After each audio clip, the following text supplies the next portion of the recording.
a British-Prussian pincer attack.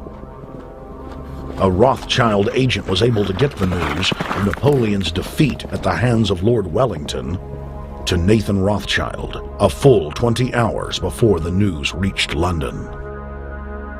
Nathan, the head of the British arm of the Rothschild family, put out the rumor to the London Stock Exchange that Napoleon had won the war. Stocks plunged by 98%, and Rothschild was then able to buy up the entire British economy for pennies on the pound. When the news of Napoleon's defeat finally arrived, stocks soared. Britain was now the undisputed ruler of Europe, and Rothschild ruled England. The already dominant British Empire grew even more aggressive. Her troops and bureaucracy spread across the globe. The sun never set on Britannia's holdings. The banking cartel funded, in fact, since about 1800, they have funded both sides of almost every war. And of course, they're getting the interest off of the loans that they've given the various governments and the wars that they have actually helped stimulate and create. By 1900, Germany was a rising force and a leader of the Industrial Revolution. World War I, for instance, there was absolutely no reason to have World War I, except that it was an ideal opportunity for the banking cartel to make a pile of money by funding both sides of that particular war. On June 28, 1914, the heir to the Austrian-Hungarian throne, Archduke Franz Ferdinand, was assassinated while traveling in a motorcade.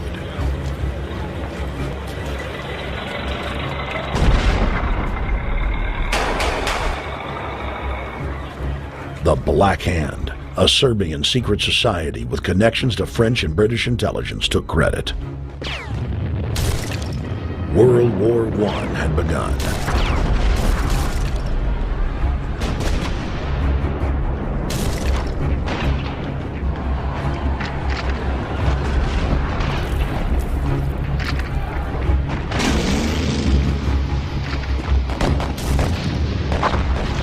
Armaments companies financed by Rothschild-controlled banks in Germany, France, England, and Austria bankrolled all the factions.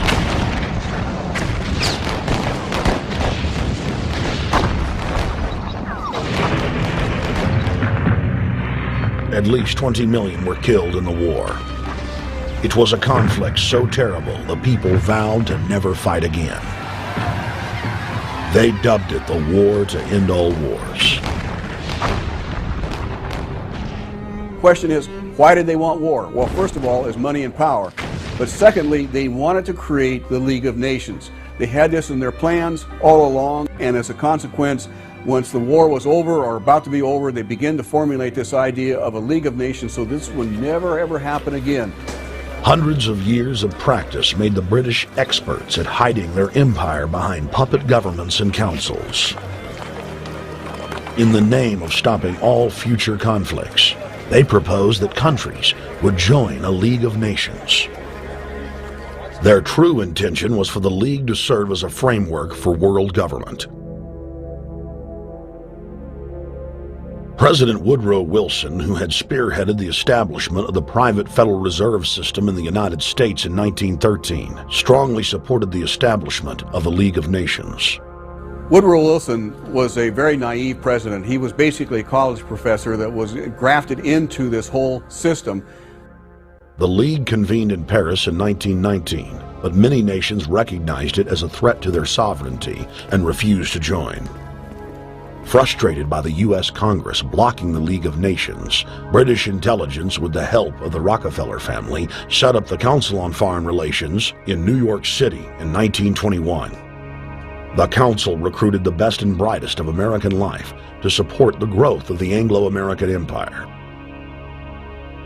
The CFR's stated mission is to abolish all nation-states in favor of an all-powerful world government administered by a tiny elite. By 1930, the promoters of world government had split into two interlocking camps: the Fabian socialists centered in London, and the fascists based in Italy and Germany.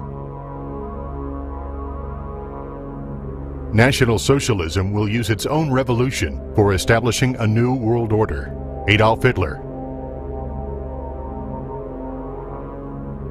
Supporters of the fascists in the United States and England believed that the military should be used to quickly transform the world into a new world order. All the more sophisticated practitioners of globalism stated that incrementalism was the sure path to world domination. Congressional Medal of Honor winner Major General Smedley Butler went public in 1934, exposing an attempt by the robber barons to launch a military overthrow of the United States. The war hero testified to the McCormick-Dickstein Committee in Congress that some of the most powerful men in America had tried to recruit him to lead a military coup so they could set up National Socialism in the United States.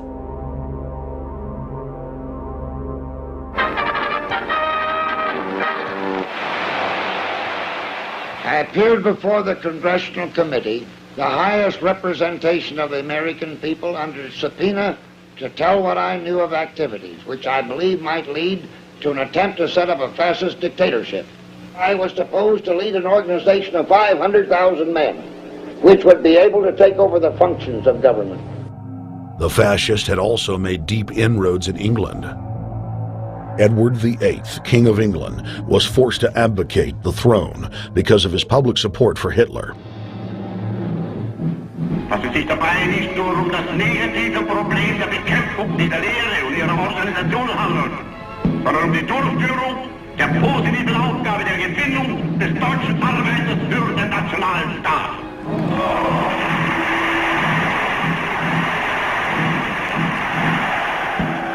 Though the German-led fascist camp was strong, the Fabian Socialist Bloc was able to maintain control of the U.S., Russia, and England.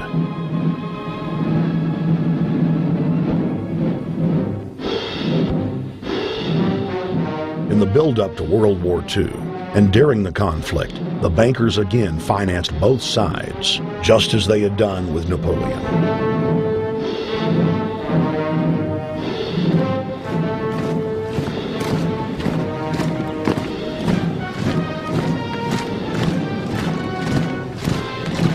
With the rise and fall of the Third Reich, Europe lay in ruins.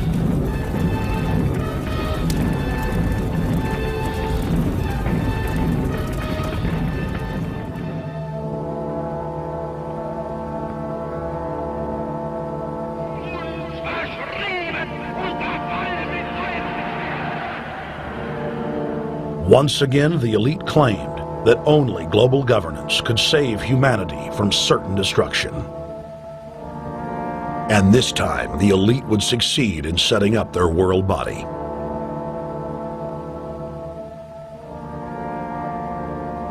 In April of 1945, at the Presidio Naval Base in San Francisco, the United Nations was founded by the victors of World War II. The United Nations complex was then built in New York City on land donated by John D. Rockefeller. Shortly after the elite established the United Nations as their base in the United States, the newly formed World Council quickly began work on the next phase in their plan, the incremental formation of continental superstates. The first step in their trilateral plan was the creation of the European Union. Unifying Europe had been tried many times and was extremely unpopular. Where Napoleon and Hitler had failed to accomplish their goals using force, the globalists would succeed using stealth.